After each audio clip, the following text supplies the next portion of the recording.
Good morning, all. Good morning. Welcome. Thank you so much for joining us, and welcome to our November press availability. As always, Dr. Rogers has many updates to share with you. And so we're going to go ahead and get started. So, welcome again, and Dr. Rogers.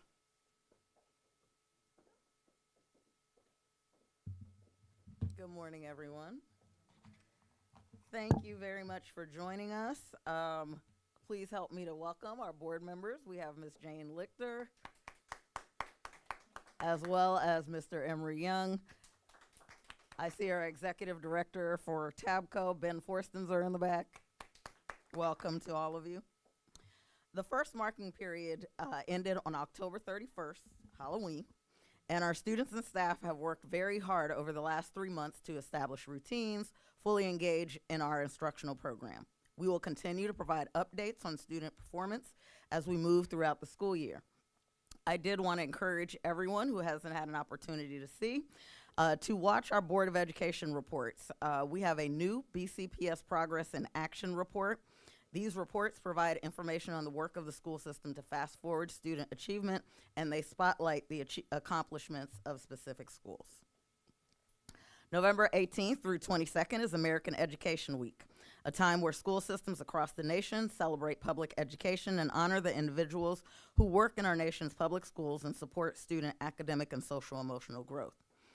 Baltimore County Public Schools have observed AEW for many weeks. We provide opportunities for families, stakeholders, and members of Team BCPS to see learning in action and participate in engaging activities and celebrations. All schools are setting aside specific times for parents and caregivers to visit their children's classrooms and attend special events. All families should have received a direct communication from the school principals, making them aware of the activities that are set aside for them. We strive to embody the spirit of American Education Week each school day and make sure that our schools are even more inclusive and welcoming for our students, staff, families, and community members. This is a top priority for our system. Our schools will continue to develop additional year-round opportunities for family and community engagement to ensure more meaningful and frequent connections with Team BCPS families. Year-round, we encourage our parents and caregivers to support their schools through their parent-teacher organizations and by serving as volunteers. Community members are also welcome to serve as volunteers, and businesses are truly encouraged to explore partnership opportunities. If we work together, we can continue to engage and empower our students to excel. November 17th through 23rd is National Apprenticeship Week. Nationwide, employers, industry representatives, labor organizations, community-based organizations, and partners host events to showcase the success and value of apprenticeships for strengthening our economy by developing a highly skilled workforce. We participate in the Apprenticeship Maryland program, and through it, juniors and seniors can be hired by approved employers to work in eligible career track occupations. The paid workplace experience of at least 450 hours is supplemented by training in employability, interpersonal, and social skills for our students. This school year, 82 students from 18 high schools are participating in the program. Apprentices are assigned to BCPS schools and offices and various agencies, businesses, and organizations, including the Maryland State Highway Administration, National Security Agency, Middle River Aircraft Systems, Northwest Hospital, and more. We're proud to have a growing number of students participating in this program designed to provide opportunities for students to learn while they earn. The fiscal year 2026 operating budget process is officially underway, and I'm pleased to share information about this important process and our commitment to providing Team BCPS stakeholders with multiple opportunities to get involved and share their thoughts on how BCPS can fast forward to meet the needs of all students and staff. Work on the operating budget for the next fiscal year begins in the summer.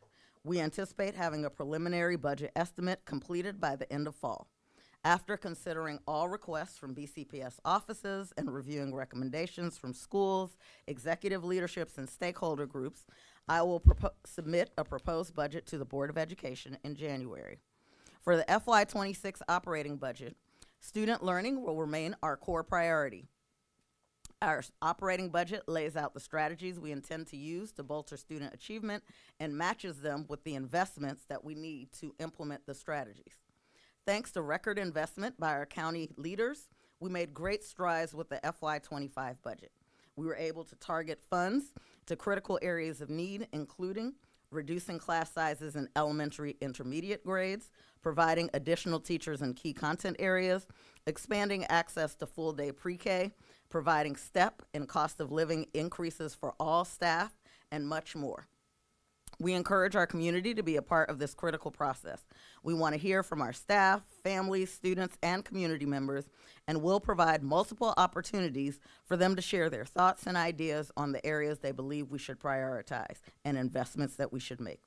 Some of our opportunities include an operating budget survey that was sent to all staff, parents, and stakeholders last week, and it closes tonight at 11:59 p.m. 4 community conversations on the operating budget. The third one will take place on Thursday, November 21st at Cockeysville Middle School, and the fourth one at Perry Hall Middle School on November 25th. Board of Education public hearings, area advisory council meetings on the budget, and an updated Budget 101 website that provides information and an overview of what's in our operating budget.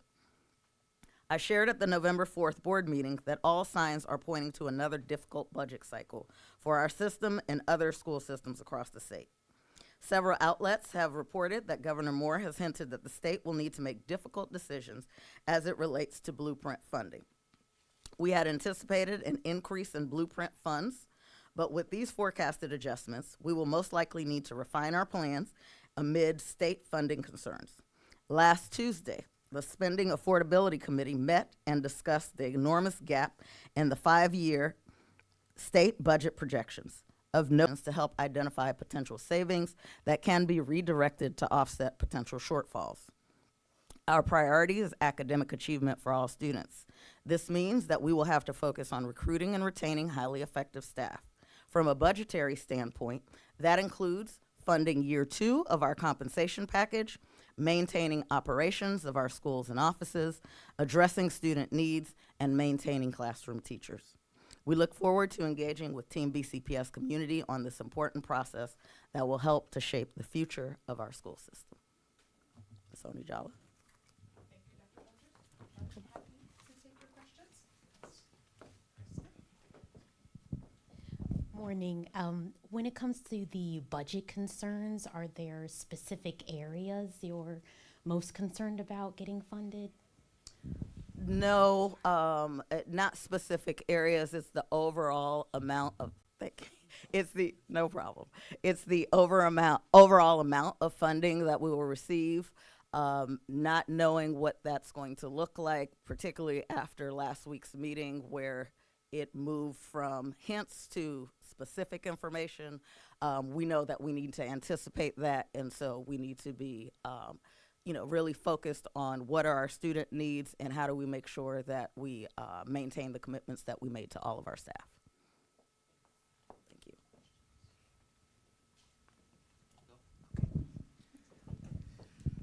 So question not budget related. Over the past couple months, Project Baltimore has been reporting on a situation with Walter Martinez. He's an MS-13 gang member. He is now serving 70 years in prison for murder. And we had found out that when police were investigating him, and he was the primary suspect in the murder of Kayla Hamilton in Harford County, he was a student in Baltimore County. And the school system told us that you were not made aware that a potential murderer and an MS-13 gang member was in one of your schools. In response to that reporting, there has been legislation pre-filed in Annapolis that would say that if a student is being investigated for a violent crime, that student would not be allowed to attend schools in person. Alternative means would have to be created for that student until the investigation is complete. You have the legislation, you've seen the legislation. Is that legislation something that you or BCPS would consider supporting? Absolutely. The safety of our students and our staff is number one concern. We are here to make sure that all students are educated and they're able to learn at high levels, but we know in order to do that, safety and climate is a priority. We've said that from day one, and so every tool that lawmakers can create to help support us in those endeavors. We are, moving forward with them in lockstep, definitely supporting measures that they're taking to make sure that school systems have that information so we can make decisions about safety. Yes. Oh, I'm so sorry. You know the rule. I was running a little bit late here. I'm a little frazzled, You but forgot. Chris Chion with WBAL, great to see you. Good to see you. as well. You mentioned the difficult decisions in the blueprint funding. Has there been any talks, preliminarily about some of the programs that could potentially be cut? And you mentioned teachers as well too. Do they have the full confidence to know that they'll be their salaries and contracts and all that will be fulfilled? So I'll start with the second question. In terms of teachers, their salaries and contracts, as a school system, we're 100% committed to funding year 2 of the compensation package. And that is directly related to the needs of students. One of the reasons why we work together collaboratively across all unions to have a 3-year compensation package was to make sure that our staff could put to rest their livelihood and really focus on teaching and learning. We also want to retain the staff members that we have. So as we're pouring in professional development to them, that we're helping them to learn more strategies and get better at the work, because that only impacts our students in a positive way. So that's our commitment, which is why we want everyone to know that with the uncertainty that's coming with the operating budget, that those, we're going to have to prioritize a few things and do them well, and that's at the top of the list. Your second question was around anything specific in the blueprint.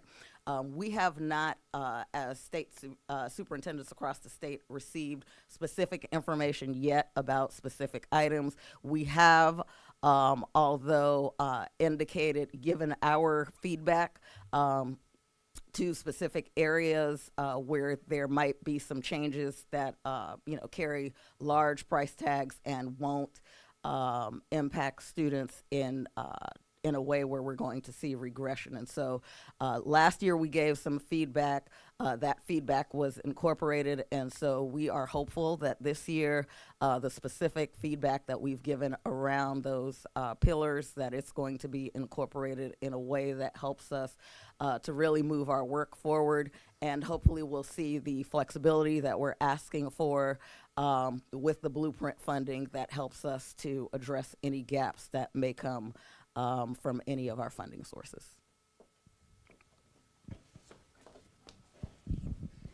At a previous school board meeting, you mentioned preliminary discussions about clear backpacks. Just seeing if that went anywhere or if any decisions have been made. We have had preliminary discussions with principals, all of our principals around that. There are a few principals that would like to engage in a pilot.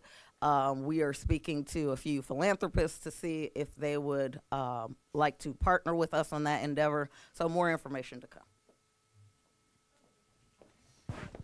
Concerning the budget and the blueprint, when the blueprint was passed, there was no funding mechanism. This was going to happen. So it seems like even 3 or 4 years ago, the media was asking the legislators in Annapolis, you have no funding mechanism for the blueprint. How are you going to pay for this?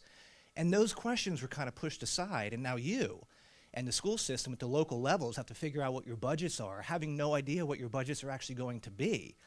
Do you think that the legislature didn't think the blueprint through properly? Nice question, Chris.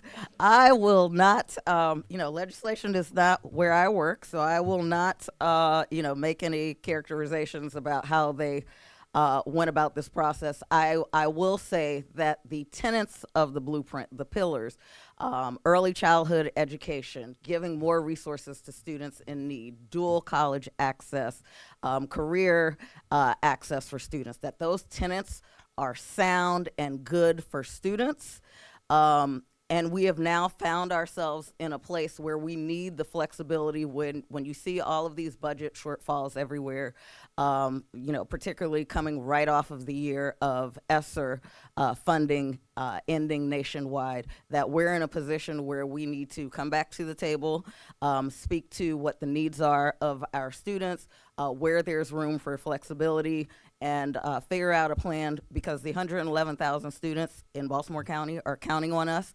We have good partners in terms of our lawmakers that we have regular ongoing conversations. They want to know our views and thoughts and how they can help to support us in this upcoming session, and I'm going to share that information directly with them. I can't speak to what happened 4 years ago, though. I won't. I could, but I won't. I will say we have good people who are supporting us, who talk to us on a regular basis. They want to know what our priorities and needs are before moving into formal session. We're having those conversations. We're going to meet with them. We're going to tell them and move forward together. Last year, we did a lot of great work together, and I have no reason to expect anything but the same this upcoming year.